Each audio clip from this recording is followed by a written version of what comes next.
Hi welcome back to my channel. ఈరోజు కథ అగ్నిసాక్షి 14వ భాగాన్ని వినేద్దాం. ఏంట్రా ఏదో చెబుతున్నావు అంటూ కస్తూరి గారు పాలు తీసుకుని, బాబు వాడి మాటలు పట్టించుకోకు, ఇవి ఉమకి ఇస్తారా, తను ఉదయం నుండి ఏమీ తినలేదు. సరే ఆంటీ అంటూ ఉమ లోపల ఏం చేస్తుందో ఏమో, ఇక్కడేమో ఈ రాఖీ ఇలా, బావా వెళ్ళు, మళ్ళీ ఈ ఛాన్స్ రాదు, ఛాన్స్ మిస్ చేసుకోకు, వెళ్ళు బావా అంటూ ఉన్నాడు రాఖీ. ఏంటి నేను ఇలా ఇరుక్కున్నానే, బాబు ఏంటి ఆలోచిస్తున్నావు? ఏం లేదంటే అనుకుంటూ మొహమాటంగా డోర్ నాక్ చేయగానే జడ వేసుకుంటున్నా ఉమా. రండి మహి అనగానే లోపలికి వెళ్ళి, ఇదిగో పాలు తీసుకో. ఏంటి అమ్మ మీకిచ్చిందా? సారీ ఏమనుకోకండి, తనకు తెలీదు, అమ్మకి నేను చెప్తాలండి మళ్ళీ ఇలా చేయొద్దని. అది సరే కానీ ఒకటి చెప్పు. ఏంటండి అసలు ఈ రాఖీ ఎవరు? అమ్మ చెప్పింది నువ్వు ఒక్కదానివే అని, కానీ ఆ రాఖీ ఎవరు? ఇక్కడే ఉన్నాడు, అన్ని పనులు చేస్తున్నాడు, ఒక ఫ్యామిలీ మెంబర్ లాగా. అది అని ఉమా ఏదో చెప్పేలోపు ఎవరో పిలుస్తున్నట్టు వినిపిస్తుంది. ఉమా ఉమా అంటూ. ఎవరు అంత గట్టిగా పిలుస్తున్నారు అనుకుంటూ బయటికి చేతిలో కప్ తీసుకుని వచ్చిన ఉమను గట్టిగా తిప్పుతూ పలకరిస్తుంది సౌమ్య. అయ్యో వదలవే, నా చేతిలోని కప్ కింద పడిపోతుంది. అవునా సరే అది అక్కడ పెట్టు, కానీ నువ్వేంటే అప్పలమ్మలా చీర కట్టావు? ఓ మీ విలన్కి ఇష్టమనే? అవును కదా. రాఖీ విలన్ ఎవరబ్బా అని ఆలోచిస్తూ ఉన్నాడు. నీకు తెలీదా, విలన్ అంటే ఉమా పతిదేవుడు. ఏంటి భావన నువ్వు విలన్ అంటున్నావా? అయ్యో అక్క, ఆయన విలన్ కాదు, బుద్ధ అవతారం అంటాడు రాఖీ. సౌమ్య అరుపుకి తలుపు చాటున నిలబడిన మహి వీళ్ళ ఇద్దరి మాటలు విని, నేను బుద్ధ అవతారమా, నేను విలనా, వీళ్ళకి తగిన బుద్ధి చెబుతా. హే ఆపడి, ఏంటి నువ్వు అలా అంటున్నావు? ఇంకా రాఖీ నువ్వు, ఒకవేళ ఆయన వింటే ఏమనుకుంటాడు అని కోప్పడుతోంది ఉమా. విలన్ ఎక్కడ వింటాడులేవే, ఎక్కడో ఉంటే అంటుంది సౌమ్య. అయ్యో అక్క నీకు తెలీదా, బావ గదిలోనే ఉన్నాడు అన్నాడు రాఖీ. ఏంటి గదిలో ఉన్నాడా అని అనుమానంతో ఉమా వైపు చూసింది సౌమ్య. అవునక్క, బావ వచ్చాడు కదా, అక్క నీకు చెప్పలేదా? లేదే ఉమా, అసలు ఏం జరిగింది నాకేం అర్థం కావడం లేదు, నువ్వు నాకు ఫోన్ చేసి అని సౌమ్య ఏదో అడుగుతూ ఉండగా ఉమా ఏడుస్తూ, సౌమ్య నువ్వు ఇలా రా అంటూ పక్కకు పిలిచికెళ్ళింది. ఎక్కడికి? ముందు నువ్వు రావే. తనను ఎక్కడికి తీసుకుని వెళ్తుంది? ఒకవేళ మా కండిషన్స్ గురించి చెప్తుందా? వెళ్ళి వాళ్ళు ఏం మాట్లాడుకుంటున్నారో వింటే అర్థమవుతుందిగా, కానీ ఎలా వెళ్ళాలి? బయట ఆ రాఖీగాడు రాబందులా ఉన్నాడుగా, వెళ్ళగానే కోడిపిల్లలా నన్ను పట్టుకుంటాడు, ఎలా వెళ్ళాలబ్బా అని ఆలోచిస్తూ ఫోన్ మాట్లాడుతున్నట్టు, హలో హలో వినిపించలేదా? హలో హలో ఏంటి బావా వినపడలేదా? అవును, మీకు ఎక్కడ వినపడుతుందిలే, అసలే బుద్ధ అవతారం కదా, వెళ్ళండి, అక్క అటువైపు వెళ్ళింది, అందుకేగా మీరు బయటకు వచ్చారు. కోపంగా, చూడు నేను మీ అక్క కోసమని నీకు చెప్పానా అన్నాడు మహి. అబ్బో కోపం కూడానా? ఫోన్ రాకుండానే ఫోన్లో మాట్లాడుతుంటే అది ఫోన్ని తలకిందులుగా పెట్టుకొని అందుకు అడిగానులే, వెళ్ళండి వెళ్ళండి అన్నాడు రాఖీ. వీడికి దొరకకూడదు అనుకున్నా, ఏదో ఒకలా దొరికిపోతున్నాను ఛా అనుకుంటూ ఉమా వెళ్ళిన సైడే వెళ్ళి వాళ్ళని వెతుకుతూ ఉంటే ఇంతలోనే ఏవో మాటలు వినపడిన సైడ్ వెళ్ళి పక్కన నిలబడి వాళ్ళ మాటలు వింటూ ఉన్నాడు మహి. ఏంటి ఉమా నువ్వు ఇలా సైలెంట్గా ఉంటే నాకు ఎలా తెలుస్తుందే? నువ్వు చెబితేనే కదా తెలిసేది. అసలు మహి ఎందుకు వచ్చాడు, అసలు ఏం జరిగింది? ఉమా అటువైపు తిరిగితే ఏం తెలుస్తుంది? ఉమా ఉమా సౌమ్య అలా అడిగేసరికి ఒక్కసారిగా తనలో ఉన్న బాధనంతా కళ్ళల్లోకి తెచ్చుకొని సౌమ్యని గట్టిగా హత్తుకొని ఏడుస్తూ ఉండిపోయింది. సౌమ్య ఉమని ఓదారుస్తూ తన భుజంని నిమురుతూ, ఉమా ఏమైంది అసలు, ఎందుకే నీకు ఇన్ని బాధలు?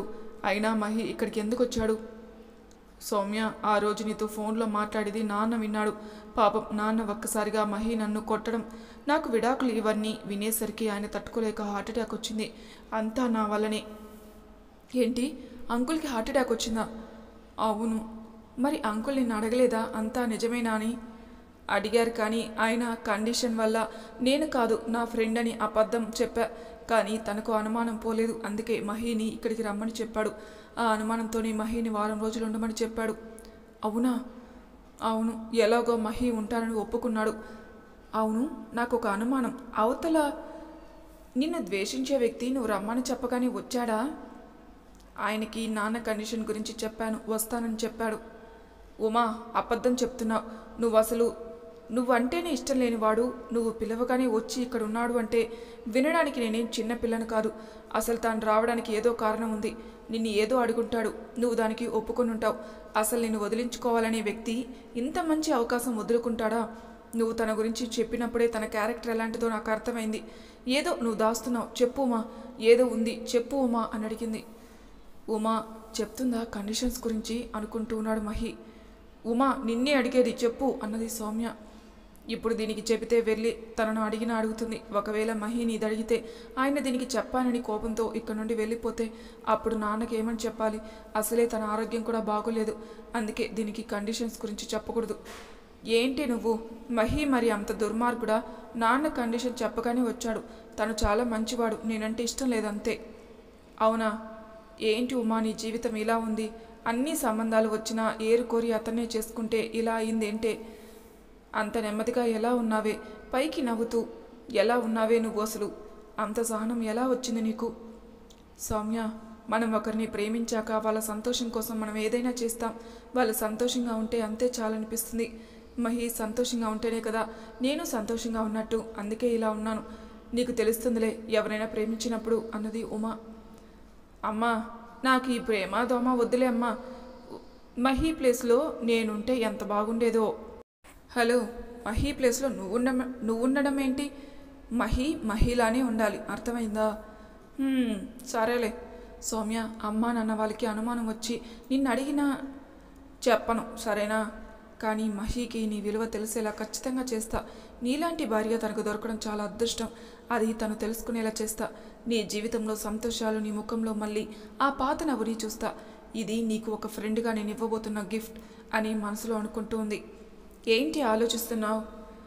అదా, నువ్వు నన్ను ఇప్పటి వరకు ఏమన్నా తింటావా అని అడగావా లేదా అని. ఓ సారీ, ఏం తింటావే చెప్పు. మీ ఆయన బొర్రని తింటా అన్నది సౌమ్య. ఏంటి? మీ మహిని నాకు పరిచయం చేస్తావా లేదా నువ్వు? చేస్తా పదా. అమ్మో వీళ్ళు వచ్చేస్తున్నారు అనుకుంటూ ఫాస్ట్గా వెళ్తూ ఉంటే అక్కడే ఫోన్లో గేమ్ ఆడుతున్న రాకి, బావా ఏంటి అలా వచ్చేస్తున్నావు? కొప్పదీసి కుక్కలు వెంటబడ్డాయా ఏంటి? మహి కోపంగా, కుక్కలు కాదు రాబంధువులు. ఏంటి బావా కోపమా? నీ పని తర్వాత చెప్తా వాళ్ళు వస్తే అనుకుంటూ గదిలోకి వెళ్ళాడు. రా సౌమ్య, నీకు పరిచయం చేస్తా. మహి వచ్చినట్టున్నారు అనుకుంటూ డోర్ ఓపెన్ చేయగానే మహి తను నా ఫ్రెండ్ అనుకుంటూ లోపలికి వెళ్ళి, మహి మీకు చెప్తూ ఉంటానుగా సౌమ్య అని. ఓ నమస్తే అండి. నమస్కారం. ఉమా నువ్వు వెళ్ళి నా కోసం పాయసం చేయవా ప్లీజ్? చాలా రోజులైంది నీ చేతి వంట తిని అని అడిగింది సౌమ్య. పదవే ఇద్దరం చేద్దాం. అంటే మహి నాకు అన్నలాగా కదా, తనతో కొద్దిసేపు మాట్లాడతా అన్నది సౌమ్య. సౌమ్య నువ్వు వెళ్ళు ఉమా, నువ్వు అనుకున్నట్టు ఏం మాట్లాడండి, నువ్వు వెళ్ళు. సరే, నాతో ఏం మాట్లాడాలి? అసలు తనకు నాకు పరిచయమే లేదు కదా అనుకుంటున్నాడు మహి.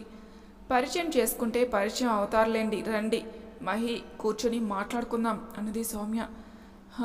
వామ్మో మహి, మీరు ఉమ్మకి భర్త అంటే నాకు బ్రదర్ లాగా, అందుకే అన్నయ్యలాగా అనుకుంటా మిమ్మల్ని అన్నది సౌమ్య.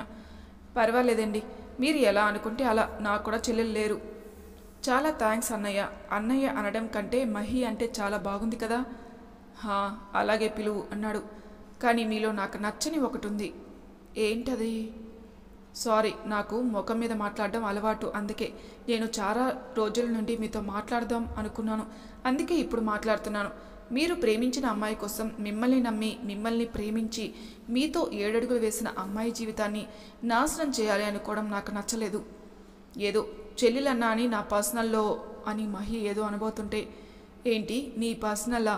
మహి, ఇది నా ఫ్రెండ్ జీవితం, అంటే నాకు కూడా మాట్లాడే హక్కు ఉంటుంది అన్నట్టు. ఏ భర్త అయినా తన భార్యను సర్ప్రైజ్ చేయాలనుకుంటారు, కానీ మీరేమో తనకి మంచి సర్ప్రైజే ఇచ్చారు. అది ఏ భర్త తన భార్యకి ఇవ్వని పెద్ద సర్ప్రైజ్ ఇచ్చారు. విడాకుల విషయం చెప్పి, మహి మీకు తెలియదు అది మిమ్మల్ని ఎంత ప్రేమించిందో అని. కనీసం మీరు తనకి దేనిలో సరిపోరు అని తెలుసు కూడా మిమ్మల్ని అది పెళ్లి చేసుకుంది. కానీ మీరు తనకి బాధ తప్ప ఏమి ఇచ్చారు? పాపం బయటికి అలా కనిపిస్తున్నా లోపల అది ఎప్పుడో చచ్చిపోయింది. తను ఎంత బాధపడుతోందో మీకు తెలీదు మహి. దానికి ప్రేమించడం ఒక్కటే తెలుసు, అందుకే అది అలా బాధపడుతూ ఉంది. మీకు తెలియదు అనుకుంటా, తనకి నేను ముందే చెప్పాను అన్నాడు మహి. అవును చెప్పారు, కానీ ఒక అబ్బాయే తన తల్లిదండ్రులకు చెప్పి పెళ్లి ఆపలేనివాడు ఒక అమ్మాయి ఎలా ఆపుతుందనుకున్నారు? కనీసం ఆలోచించారా? అసలు మీరు ముందు చెప్పినంత మాత్రాన మీరు ఏం ఉత్తముడు మంచివాడు కాదు అయిపోరు కదా. చూడండి అన్నాడు మహి. మహి, నేను మీతో పోట్లాడడానికి రాలేదు, మీరు ఇలా చేశారని అడగడానికి కూడా రాలేదు.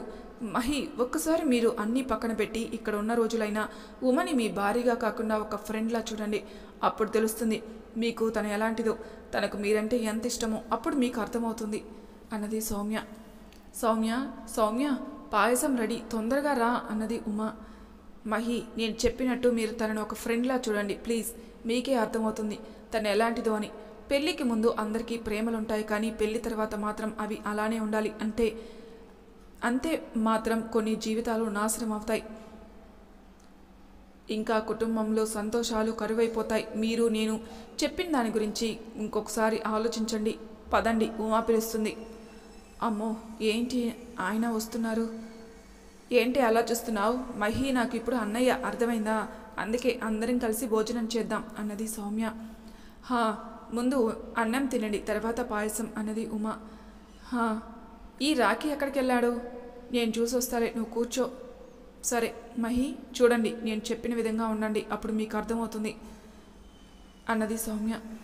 అమ్మా, నువ్వు వెళ్ళి వడ్డించు, నాన్నకి నేను టాబ్లెట్స్ ఇవ్వాలిగా. అదేంటి, అల్లుడు గారికి ఇది వడ్డించదా? ఆంటీ, మీరెందుకు వచ్చారు? ఉమా ఉందిగా, అదీ కాక అది నేను కలిసి తిని ఎన్ని రోజులైందో, పైగా మహి కూడా ఉన్నారు అని అడిగింది సౌమ్య. ఏమో, అంకుల్కి టాబ్లెట్స్ ఇవ్వాలని నన్ను పంపించిందమ్మా. అవునా? ఏమైంది ఉమకి? ఎప్పుడు ఇలా చేయలేదే. మీరు తినండి, వస్తుందిలే. ఆంటీ, మీకు ఒక విషయం తెలుసా? మహి నాకు ఇప్పుడు అన్నయ్య. అవునా? అయితే బాబు, మీరు చాలా ఇబ్బందులు పడాలి. సౌమ్య ఉమా కంటే చాలా అల్లరి. ఇంకా మీ ఇష్టం బాబు, ఒక్కసారి తనతో మాటలు మొదలు పెడితే అంతే సంగతులు. ఆంటీ అన్నది సౌమ్య. ముందు తిను, తర్వాత బొంగమూత పెడదులే. సౌమ్య చెప్పినట్టు ఎలాగో తన నుండి విడిపోవాలనుకున్నాను కదా, మరి ఎందుకు తనతో ఒక ఫ్రెండ్ లాగా ఉండకూడదు? పైగా తను నాకు మాట కూడా ఇచ్చింది. సౌమ్య చెప్పింది కూడా కరెక్టే కదా, ఒక ఫ్రెండ్లా ఎందుకు ఉండకూడదు? ఎలాగో నేను ఉండేది 6 రోజులు, మళ్ళీ నేను తనను కలవను. ఉన్న రోజులైనా ఒక ఫ్రెండ్ లాగా ఎందుకు ఉండకూడదు అని ఆలోచిస్తున్నాడు మహి. ఏంటి బాబు ఆలోచిస్తున్నారు? తినండి. తింటున్నాను ఆంటీ అన్నాడు మహి. మహి ఆలోచనలో పడ్డాడంటే ఉమను ఒక ఫ్రెండ్ లాగా చూసి తనతో మాట్లాడితే మహికి అర్థమవుతుంది ఉమా ఎలాంటిదని.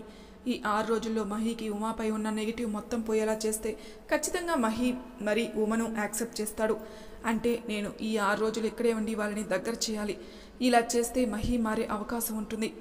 దేవుడా ప్లీజ్, నేను చేసే ప్రయత్నం నెరవేరి మహికి ఉమాపై ప్రేమ కలిగేలా చేసి ఉమా సంతోషంగా ఉండేలా చూడు తండ్రి. ఏంటి సౌమ్య, తిను, ఏంటి ఆలోచిస్తున్నావు? ఉమా వస్తుందిలే. అలాగే ఆంటీ, అలానే చేస్తాను. తినడం అయిపోయింది, కానీ ఉమా మాత్రం ఎందుకు రాలేదు? ఎంత అంకుల్కి టాబ్లెట్స్ ఇచ్చినా మరీ ఇంతసేపా? ఏమై ఉంటుందబ్బా అని సౌమ్య ఆలోచిస్తూ ఉంది. ఏం ఆలోచిస్తున్నావు సౌమ్య? ఏం లేదా ఆంటీ, నేను అంకుల్ని ఒకసారి వెళ్ళి చూసి వస్తాను. వెళ్ళమ్మా. మహి, మీరు కూడా వస్తారా? పద వెళ్దాం. ఏంటి ఉమా, సౌమ్య వచ్చిందన్నావు కానీ ఇక్కడే ఉన్నావు, కనీసం బయటకు కూడా వెళ్లకుండా ఇక్కడ ఎందుకున్నావు?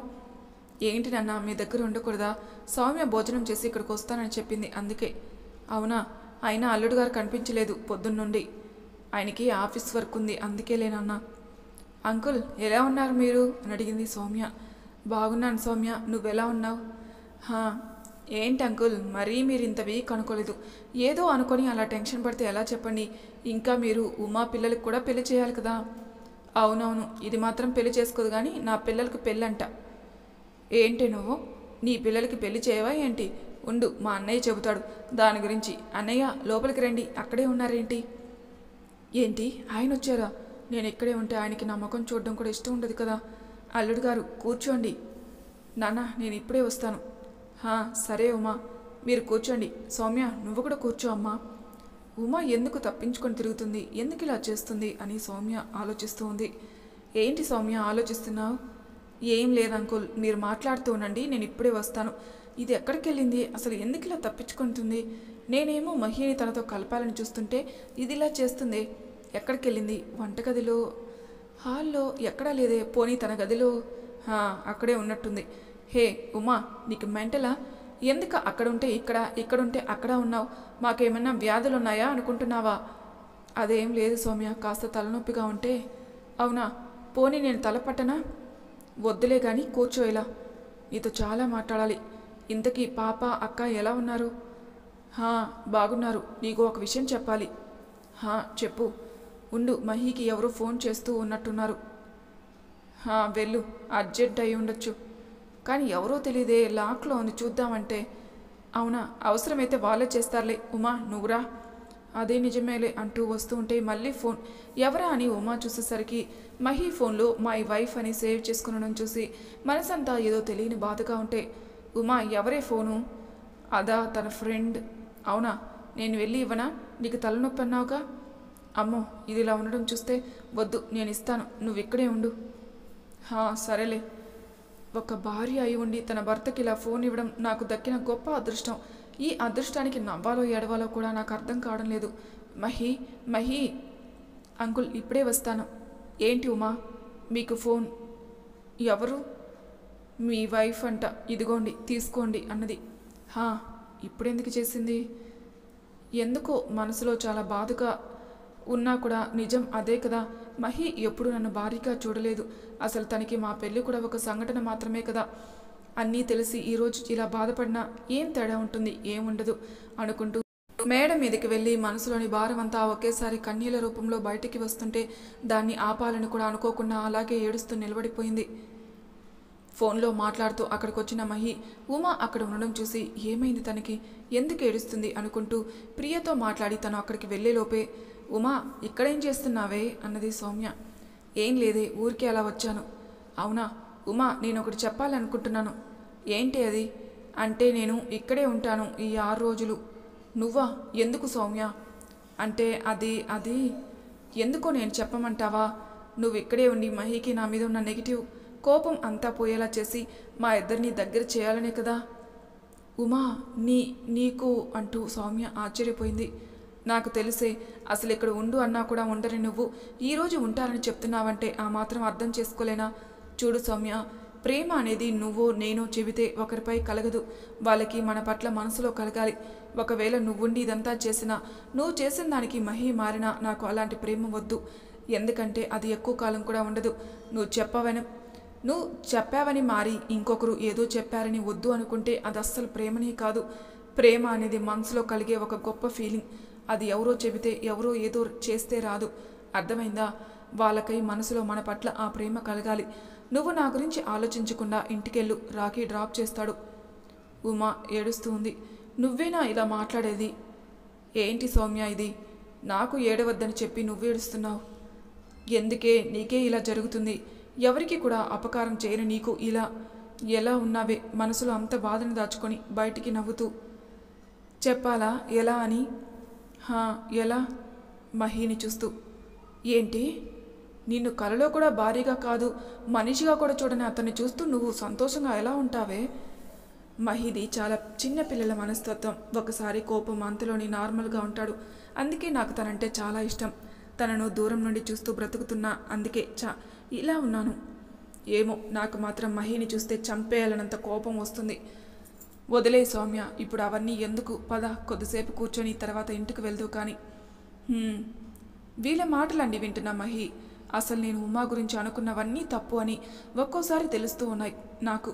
తను నిజంగా చాలా మంచిది. అందుకనేమో అమ్మ నాకు తనని సెలెక్ట్ చేసింది. అంతమందిని కాదని నాకు కూడా తెలియకుండా తనతో పెళ్లి చేయడానికి ఎందుకు ఒప్పుకుందో నాకు ఇప్పుడు అర్థమవుతుంది.